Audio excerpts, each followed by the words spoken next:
धन्यवाद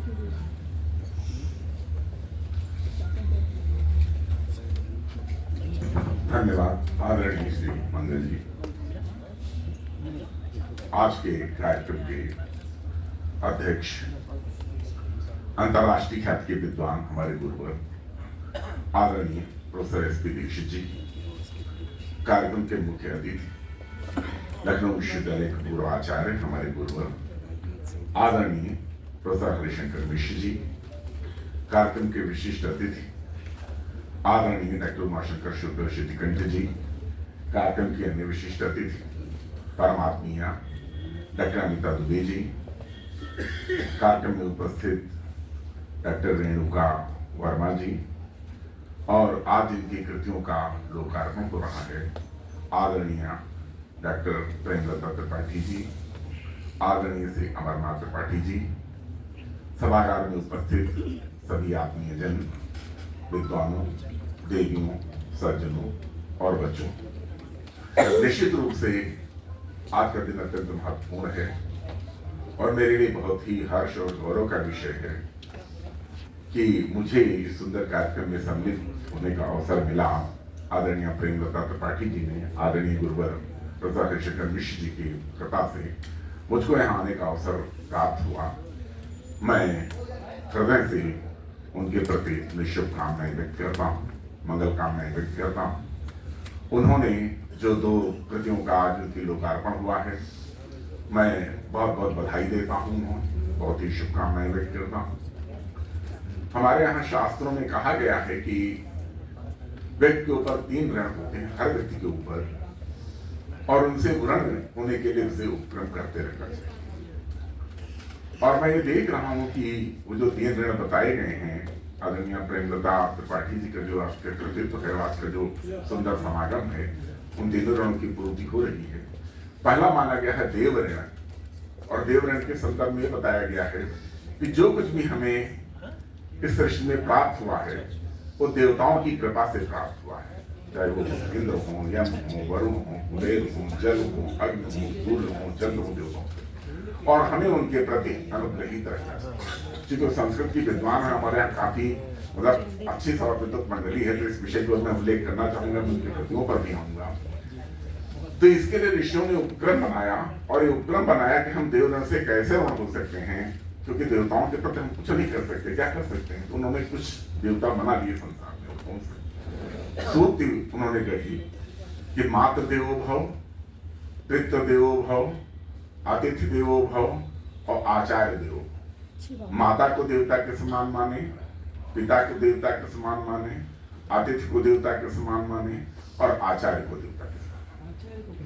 और उसके बाद जो दूसरा ऋण है पितृण, सांसारिक जीवन में प्रवेश करना, संतानोत्पत्ति करना और संसार को आगे बढ़ाना।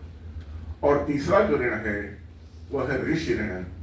ऋषि ऋण क्या, हमें जो कुछ भी आज प्राप्त हुआ, जो कुछ भी हम एक शब्द भी अगर बोल रहे हैं तो हमको ऋषियों की कृपा से हमको वो प्राप्त हुआ।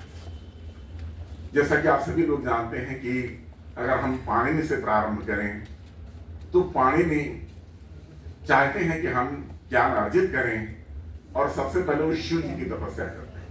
और जब शिव जी की तपस्या करते हैं तो शिव जी प्रकट होते हैं और उनसे कामना व्यक्त करते हैं, क्या तुम्हारी कामना है, सब पूछते हैं। तो कहते हैं मैं व्याकरण का अध्ययन करना चाहता हूँ। तो अपना डमरू बजाते हैं और 14 सूत्र निकलते हैं, आई मुने रिलक होंगे इत्यादि इत्यादि, और हमारा पूरा व्याकरण आज उसी पर अवलंबित है। तो ऋषियों ने बहुत बड़ी तपस्या की, जब कोई साधन नहीं थे, कोई सुविधाएं नहीं थी, केवल तपस्या, केवल साधना, केवल एक संकल्प शक्ति से उभरते थे। उनसे होते हुए आज वो ज्ञान राशि हमको प्राप्त हुई। तो हमारा ये ऋण है उनके प्रति, ज्ञान राशि को आगे बढ़ाएंगे। और आदरणीय प्रेमलता त्रिपाठी जैसे जो सुधी संकल्पित साहित्यकार हैं, जो इस दिशा में कार्य कर रहे हैं, वास्तव में ऋण से मुक्त होने का कार्य कर रहे हैं। एक बार पुनः उन्हें बधाई। उनकी कृतियों के बारे में जो मैंने अभी सुना, बड़ा हर्ष हुआ। सबसे पहली बात कि वो जो दुर्लभ पात्र हैं उन पर वो कार्य कर रहे हैं। शुद्ध कीर्ति पर उनका अभी मैंने सुना, शुद्ध कीर्ति पर उन्होंने खंड काव्य लिखा है।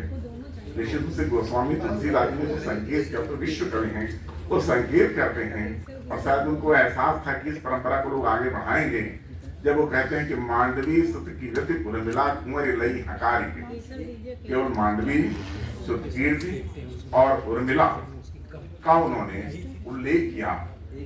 और अभी रेखा जी बता रही थी कि महावीर प्रसाद द्विवेदी जी ने कहा कवियों की उर्मिला विषय उदासीनता, और इसके ऊपर भी सबसे पहले रविन्द्रनाथ टैगोर ने लिखा काव्य उपेक्षिता, ये कवियों में जो काव्य में जो उपेक्षित लोग हैं उनकी ओर हमें ध्यान देना चाहिए।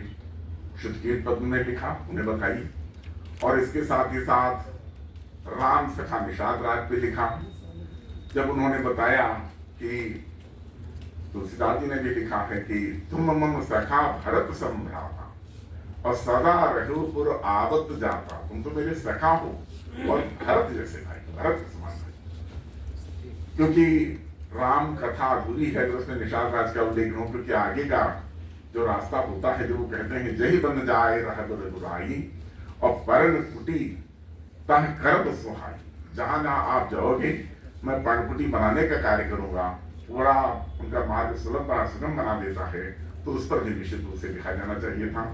आज उनकी जो दो कृतियां बहुत ही बहुमूल्य हैं, सरसरी तौर पर ही मैंने उन कृतियों का अवलोकन किया, लेकिन हमने देखा चूंकि वो संस्कृत की विदुषी है और संस्कृत की एक बृहद कार्य परंपरा का ज्ञान उन्होंने अर्जित किया है, और वो बृहद ज्ञान परंपरा उनकी कृतियों के अंतर्गत दृष्टिगोचर हो रही, क्योंकि आप जानते हैं जो संस्कृत की 3 विभूतियां हैं, वाल्मीकि, व्यास और कालिदास, ये कोई बात अधूरे मन से नहीं कहते, जो बात कहते हैं पूर्ण मन से कहते हैं। और वाल्मीकि ने तो सबसे पहले राम कथा लिखी, लेकिन वहां शांता मुख पात्र नहीं है, वहां शांता उपेक्षित नहीं है। शांता की कथा बहुत व्यापक रूप से मिलती है। जब वो लिखते हैं वहां पर वाल्मीकि रामायण में है बालकांड के 9वें सर्ग में, विभांडक सुत राजन सर्वोपाय रिहाने अनामृतु अनायतु मही पाव ऋष्यम श्रृंगम सुसत्कृतम विभांडकम सुतम राजन ब्राह्मणम वेद पारगम प्रेक्ष कन्याम शांताम वय विधिना सुसमाहिता। यानी अंग देश में जब अकाल पड़ा तो उन्होंने विप्र वृंद का एक समूह बुलाया, हम क्या करें, तो उन्होंने विचार किया और क्या कहा, अंग देश में अकाल पड़ा तो ब्राह्मणों ने राजा रोमपाल को सलाह दी, राजन विभांडक के पुत्र ऋष्यशृंग वेदों के पारगामी विद्वान हैं, भोपाल आप सभी उपायों से उन्हें यहाँ ले आइए, बुलाकर उनका भली भाव सत्कार कीजिए, फिर एकाग्रचित्त हो वैदिक विधि के अनुसार उनके साथ अपनी कन्या शांता का विवाह कर दीजिए। ये सुझाव दिया गया और इसका उन्होंने अनुपालन किया और मंत्र के विद्वत शांता का विवाह ऋष्यशृंग के साथ संपन्न होता है। और ये हम देखते हैं इस काव्य के अंतर्गत उल्लेख है।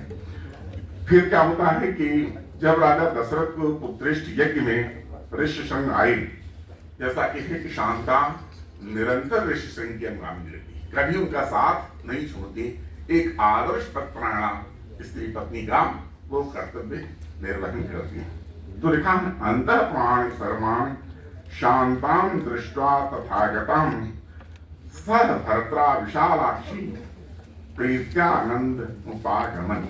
वाल्मीकि रामायण 11वें सर्ग के श्लोक 30 में लिखा है कि विशाल लोचना शांता को इस प्रकार अपने पति के साथ उपस्थित देख, जब वो आते हैं राजा दशरथ जी के बुलाने पर पुत्रेष्ठ यज्ञ करने, उस समय का यह प्रसंग है, अंतःपुर की सभी रानियों को बड़ी प्रसन्नता हुई, वे आनंद मग्न हो गई।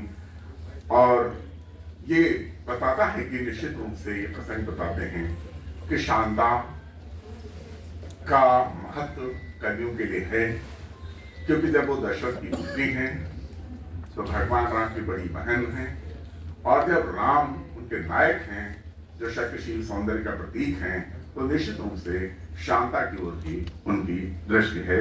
और मैडम ने वहां पर इसका विस्तार किया है। जब प्रारंभ में लिखती हैं शांता के जन्म का प्रसंग, हुआ सुमंगल राजभवन में, सुन शांता की किलकारी, हर्षित होते दास दासियां, कौशल्या भी बलिहारी। ये मैडम के द्वारा लिखी गई पंक्तियां हैं, बहुत सुंदर। 757 में रचित है शांता काव्य कृति, अत्यंत रमणीय है। आदरणीय डॉक्टर प्रेमदास त्रिपाठी जी निश्चित रूप से बधाई की पात्र हैं और उन्हीं की पंक्तियों के साथ मैं अपनी वाणी को विराम दूंगा। वो लिखती हैं, सुखी रहे साम्राज्य पिता का, सुखी रहे साम्राज्य पिता का, जीवट मन में साधा, करती हूं अनमोल त्याग जो मिटा सकेगी बाधा। वंश वेल को अपने हित में सोचा नहीं विचारा, चुना साथ हुई पथ शांता ने, राज सुखों से न्यारा, राज सुखों से न्यारा। बहुत बहुत धन्यवाद।